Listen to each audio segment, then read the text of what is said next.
내가 내 형제 야곱에게 행한 포악으로 말미암아 부끄러움을 당하고 영원히 멸절되리라. 내가 멀리 섰던 날 곧 이방인이 그의 재물을 빼앗아가며 외국인이 그의 성문에 들어가서 예루살렘을 얻기 위하여 제비 뽑던 날에 너도 그들 중 한 사람 같았느니라. 내가 형제의 날 곧 그 재앙의 날에 방관할 것이 아니며 유다 자손이 패망하는 날에 기뻐할 것이 아니며 그 고난의 날에 내가 입을 크게 벌릴 것이 아니며 내 백성이 환난을 당하는 날에 내가 그 성문에 들어가지 않을 것이며 환난을 당하는 날에 내가 그 고난을 방관하지 않을 것이며 환난을 당하는 날에 내가 그 재물에 손을 대지 않을 것이며 내 거리에 서서 그 도망하는 자를 막지 않을 것이며 고난의 날에 그 남은 자를 원수에게 넘기지 않을 것이니라. 여호와께서 만국을 벌할 날이 가까웠나니 내가 행한 대로 너도 받을 것인즉 내가 행한 것이 내 머리로 돌아갈 것이라. 너희가 내 성산에서 마신 것 같이 만국인이 항상 마시리니 곧 마시고 삼켜서 본래 없던 것 같이 되리라. 오직 시온산에서 피할 자가 있으리니 그 산이 거룩할 것이요 야곱 족속은 자기 기업을 누릴 것이며 야곱 족속은 불이 될 것이며 요셉 족속은 불꽃이 될 것이요 에서 족속은 지푸라기가 될 것이라. 그들이 그들 위에 붙어서 그들을 불사를 것인즉 에서 족속에 남은 자가 없으리니 여호와께서 말씀하셨습니다. 그들이 네겝과 에서의 산과 평지와 블레셋을 얻을 것이요 또 그들이 에브라임의 들과 사마리아의 들을 얻을 것이며 베냐민은 길앗을 얻을 것이며 사로잡혔던 이스라엘의 많은 자손은 가나안 사람에게 속한 이 땅을 사르밧까지 얻을 것이며 예루살렘에서 사로잡혔던 자들 곧 스바랏에 있는 자들은 네겝의 성읍들을 얻을 것이니라. 구원받은 자들이 시온산에 올라와서 에서의 산을 심판하리니 나라가 여호와께 속하리라. 성도 여러분 안녕하세요. 오늘도 우리가 말씀의 은혜로 승리하는 귀한 하루 한 주 되기를 주님의 이름으로 축원드립니다. 여러분 추석 연휴 잘 쉬셨죠? 오늘부터 우리가 다시 이 말씀의 여행으로 또 매일매일의 삶을 일상의 삶을 우리가 말씀으로 채우기를 간절히 소망해 봅니다. 드디어 오늘 우리가 구약 성경의 31번째 책인 우리 오바댜 서를요 여행하기 전에 그 오바댜서 항상 그랬듯이 여행 전 우리가 지도도 보고 짐도 꾸리는 그런 이 오바댜서를 미리 한번 쭉 훑어보는 그런 시간들이 되었으면 좋겠습니다. 오바댜를 시작하면서 앞에 듣고 오신 것처럼 오바댜의 핵심 구절은 1장 10절과 21절의 말씀입니다. 제가 한번 다시 읽어볼게요. 10절 내가 내 형제 야곱에게 행한 포악으로 말미암아 부끄러움을 당하고 영원히 멸절되리라. 21절 구원받은 자들이 시온산에 올라와서 에서의 산을 심판하리니 나라가 여호와께 속하리라. 아멘. 이렇게 되어 있습니다. 그래서 이 오바댜서는요 사실 한 장밖에 되어 있지 않고 또 그 한 장도 특이하게 열방이 아니라 열방 중에서도 에돔 족속을 하나님이 어떻게 심판하시는가를 우리에게 보여주는 책이기도 합니다.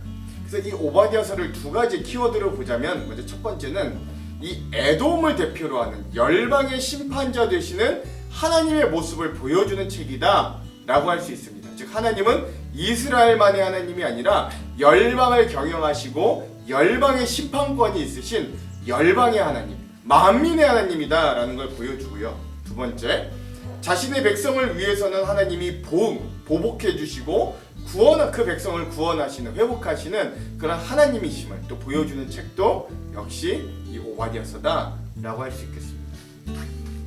이 오바댜서는 구약 성경에서 가장 짧은 책입니다. 한 장으로 구성되어 있는데 마치 신약의 유다서에 비견되는 예언서입니다. 그리고 신약 성경에서 단 한 번도 인용된 적이 없는 신약 저자들에게는 사실 인기가 없는 책이기도 합니다. 그러나 이 짧은 책 가운데 하나님의 정의, 하나님의 심판, 하나님의 구원을 가르치는 아주 강력한 메시지들이 등장합니다. 오바댜는 그가 살고 있던 유다와 가장 가까운 형제 나라였던 에돔 족속을 향한 심판을 나타냅니다. 에돔 족속은 이 에서와 야곱, 이 쌍둥이 형제 중에 에서의 후손으로 야곱의 후손인 이스라엘과는 가까운 형제지간입니다. 하지만 이들은 끊임없이 하나님의 선민인 이스라엘을 대적하고 또 불의를 행하였어요. 그래서 하나님은 이 에돔 족속을 비롯한 그 밖에 이방의 모든 원수들을 마지막 하나님의 날, 여호와의 날에 엄중히 심판할 것을 경고합니다. 근데 또 아울러서 선민 이스라엘이 이 날은 또 어떻게 구원을 얻고 자신의 백성은 징계하셔도 끝내 회복하시고 구원하시는 이 하나님을 통해 소망의 메시지도 선포해주고 있다. 이러한 큰 두 개의 기둥을 가지고 이 오바댜서가 진행된다라는 것들을 기억하시면 되겠습니다. 자, 그럼 오바댜서의 개요를 한번 살펴볼게요. 먼저 첫 번째, 오바댜라고 하는 이름은요, 이 오바댜라고 하는 선지자의 이름을 그대로 따왔습니다. 히브리어는 오바디야라고 합니다. 이 뜻이 무슨 뜻이냐면 하나님의 종, 하나님을 예배하는 자, 이런 뜻이 담겨 있다고 합니다. 오바댜라는 이름이에요. 헬라어도 오바디야, 영어도 북 오브 오바디야, 여기 오바다의 책이다, 뭐 이런 거죠. 그리고 우리 한글 성경도 마찬가지로 선지자의 이름을 그대로 빌려와서 오바댜라고 우리 한글이 발음되는 대로 이렇게 이름을 지었다. 이런 이것을 기억하시면 되겠습니다. 자, 이 오바댜서의 저자는 당연히 오바댜 선지자입니다. 이 본서의 저자가 오바댜라고 하는 사실은 본서 자체 1장 1절에서부터 이 오바댜에게 임한 하나님의 말씀이다 라고 하는 그런 말씀들로 찾을 수 있고요. 뭐 다른 내증은 없습니다. 이 오바댜가 남유다에서 활동했다라는 것들만 알려져 있고 나머지는 거의 알려져 있지 않습니다. 사실 이 오바댜라고 하는 인물들이 성경에 몇몇 등장합니다. 북왕국 북이스라엘의 기근이 심할 때 왕국 맡은 사람 중에 오바댜라고 하는 사람이 있었는데 이 사람이 하나님의 선지자 100명을 굴에 몰래 숨겨두고 빵과 물을 제공했습니다. 하지만 그 오바댜는 선지자가 아니었을 뿐더러 시대적으로도 큰 차이가 있어요. 요시야 왕 때 성전 수리에 동참했던 인물 중에 오바댜가 있었고 바벨론 포로에서 돌아온 사람 중에 오바댜라고 하는 인물이 있었지만 모두 선지자가 아니었어요. 이 외에도 또 따져보면 성경에 총 12명의 오바댜라고 하는 사람이 등장하지만 모두가 오바댜 선지자와 동일 인물은 없다. 그래서 우리가 이 오바댜 선지자에 대해서 알 수 있는 힌트는 성경에서는 거의 없다라고 보시면 되겠습니다. 자, 세 번째, 이 오바댜서의 기록 연대는요, 오바댜서는 주전 586년경, 즉 남유다가 멸망하고 난 직후 그 정도로 이 오바댜가 쓰여지지 않았나 라고 많은 학자들이 추측합니다. 오바댜서 자체가 이 저자의 출신 지역이나 시기 또는 그의 아버지의 이름 등과 같은 배경에 대해 아무 사실도 제공해주지 않기 때문에 이 책의 기록 연대에 대해서 많은 논쟁들이 있었습니다. 그 두 가지 의견이 있는데요. 먼저 첫 번째는 비주류입니다. 여호사밧 왕의 아들인 여호람의 통치 기간에 이 책이 쓰여졌다라는 주장이에요. 왜냐하면 이때 에돔 나라가 이방인들과 연합하여 예루살렘을 약탈한 사건이 있었거든요. 그래서 이런 사건들을 추측해 볼 때 이때 또 쓰여지지 않았나라고 추측하기도 합니다만 비주류입니다. 그리고 두 번째, 정말 우리가 주류, 거의 많은 학자들이 동의하고 있는 건 주전 586년에 있었던 바벨론에 의한 남유다 예루살렘 함락 사건 바로 직후에 이 글이 쓰여질 것이다 라고 하는 이 추측이 많은 사람들에게 동의와 지지를 받고 있습니다. 왜냐면 이 남유다가 바벨론에게 멸망할 때 에돔이 이 바벨론의 편에 서서 유다를 같이 침공했거든요. 근데 이 오바댜서에 보면 그러한 에돔에 대해 책망하는 모습이 많이 등장합니다. 그래서 주로 이 오바댜서는 주전 586년경 남유다가 멸망한 직후에 쓰여졌다라고 보는 것이 대세고 오늘 우리도 그런 의견을 채택한다라는 것들을 여러분 아시면 되겠어요. 자, 이 오바댜서는 한 장밖에 없지만 특히 에돔을 콕 집어서 에돔의 심판을 이야기하기 때문에 우리가 에돔에 대한 역사적인 배경을 좀 알 필요가 있습니다. 본래 여러분 잘 아시겠지만 이삭의 두 쌍둥이 아들 에서와 야곱은 쌍둥이 형제였습니다. 야곱과 에서는 어머니 뱃속에서부터 다툼이 시작되었듯이 두 민족의 갈등이 오래되었어요. 특별히 에서가 하나님을 향한 삶을 살지 않게 될 때 그 동생 야곱의 족속 이스라엘과 에돔의 후손들은 서로 원수가 되고 말았습니다. 야곱은 이스라엘이라고 이름을 하나님께서 바꾸어 주시고 또 그 아들 중에 요셉이 애굽의 총리가 된 이후에 그를 따라 애굽으로 내려가서 400년 동안을 애굽에서 살았습니다. 반면 에서는 그 피부가 붉다 하여 이름을 에돔이라고 바꾸고 가나안 땅 남쪽에 그 나라를 에돔이라고 만들었어요. 그래서 사실 그 두 민족은 400년 동안이나 왕래가 없었습니다.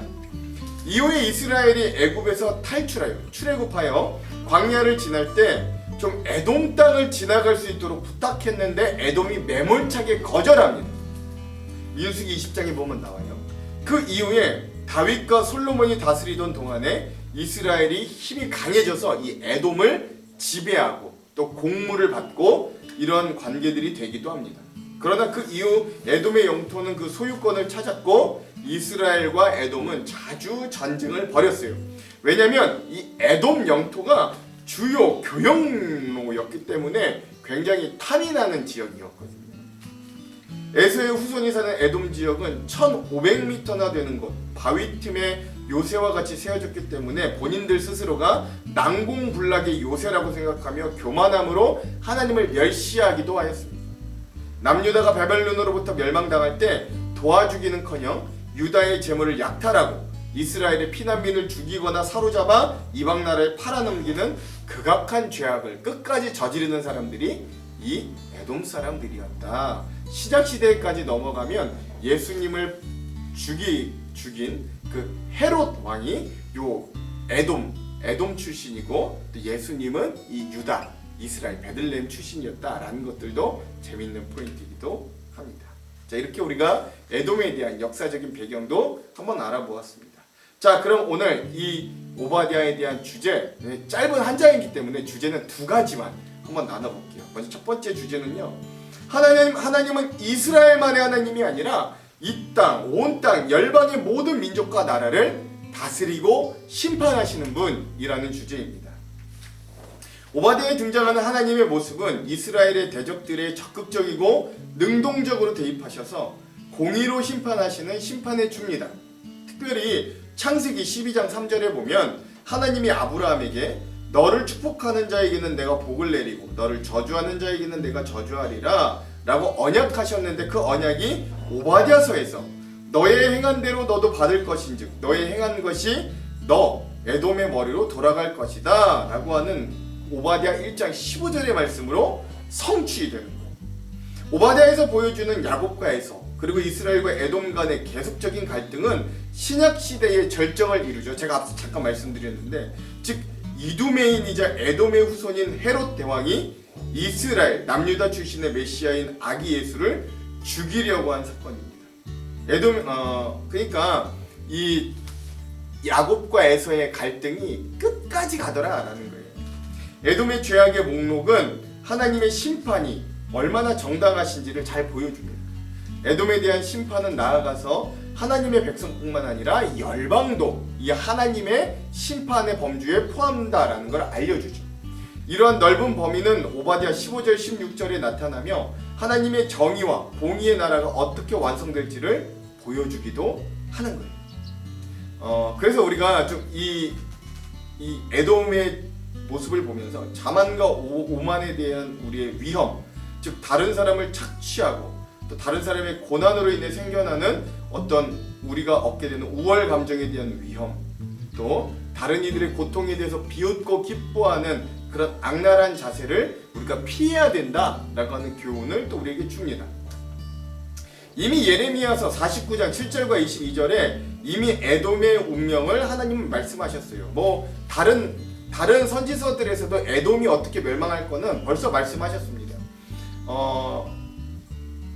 그리고 오바댜서는 이 예언을 반복하고 있습니다. 이런 하나님의 공의는 세상 끝날 최후의 심판에 가장 선명하게 드러날 것이다 라는 것들을 또 우리에게 알려줍니다.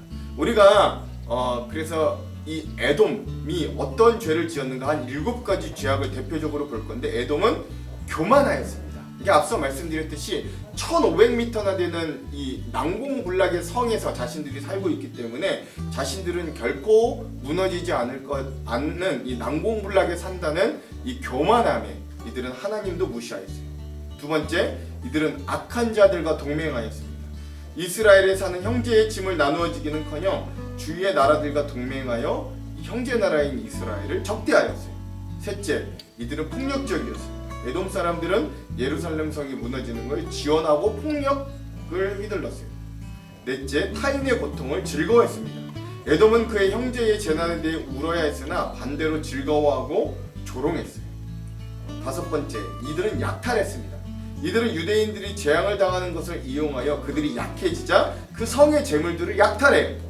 여섯 번째, 피난하는 자들을 방해합니다. 유대인들 중에 어떤 이들은 피난하여 가족들을 보호하려고 했는데 에돔 사람들이 그 길을 막아요. 이들은 피난하는 사람들을 오히려 사로잡아 바벨론의 포로로 돌려보내는 일들을 심지어 돕기까지 합니다.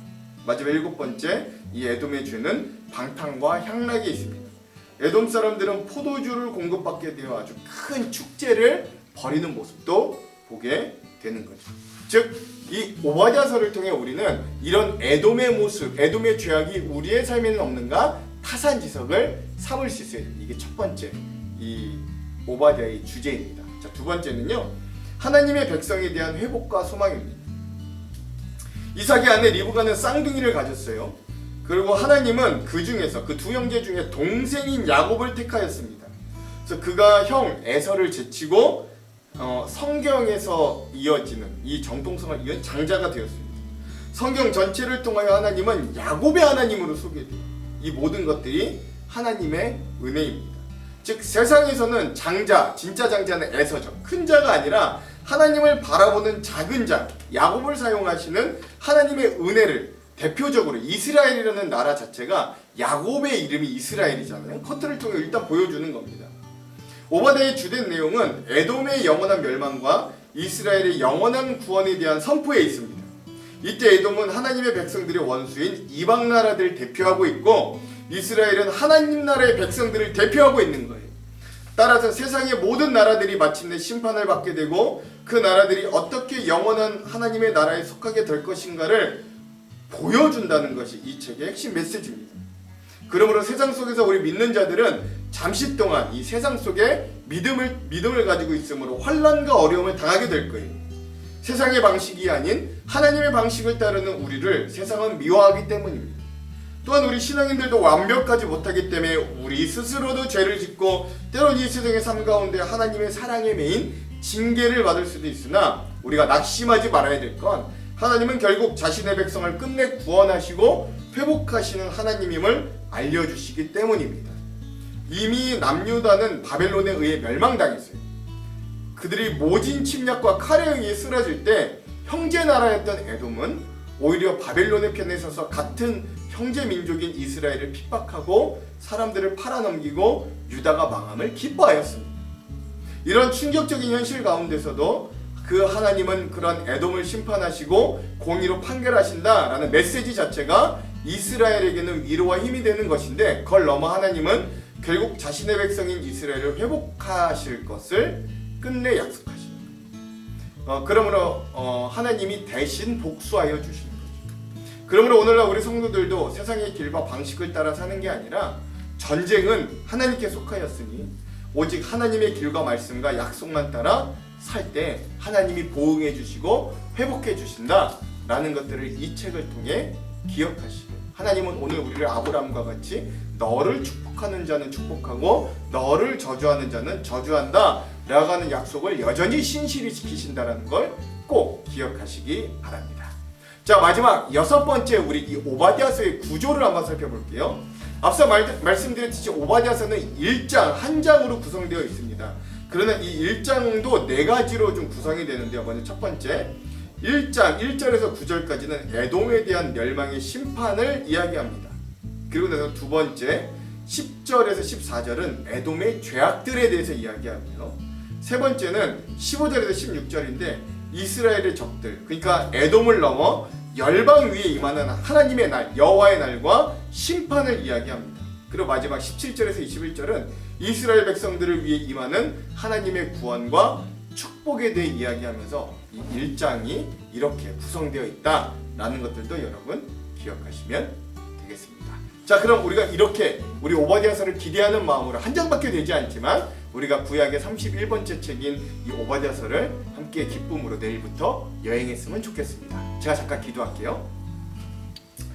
하나님, 우리가 오바댜서를 여행하기 전에 이 오바댜서가 어떤 책인가 함께 의미들을 나누고 지도 보기를 하였습니다. 하나님, 이 책의 여행을 통해 오늘 우리가 깨달아야 될 것들을 알려주시고 또 하나님, 이 은혜들을 통해 우리가 다시금 세상 가운데 우리가 믿음을 통해 때로는 환난과 어려움을 당하여도 새 소망과 위로를 얻는 귀한 시간이 될 수 있도록 우리를 조명하여 주시고 함께하여 주시옵소서. 그런 말씀이 여행이 될 것을 기대하며 예수님 이름으로 기도합니다. 아멘. 오늘은 이 영상 이후에 마커스 워십의 세상의 유혹 시험이 이 찬양을 듣고 오늘 영상을 마무리할게요.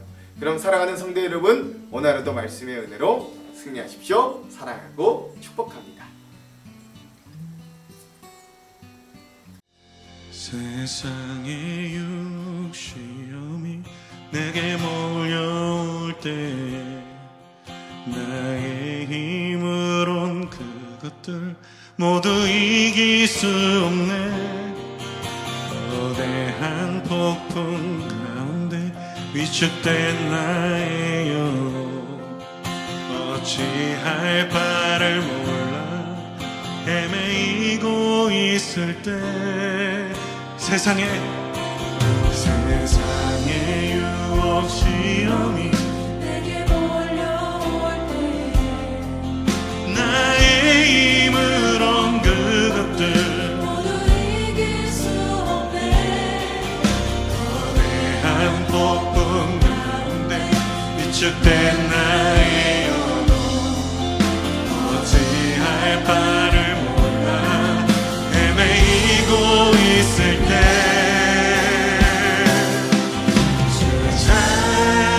찬양, 손을 들고 찬양, 전쟁은 나에게 속한 것 아니니 찬양, 손을 들고 찬양, 전쟁은 하나님께 속한 것이니 거짓과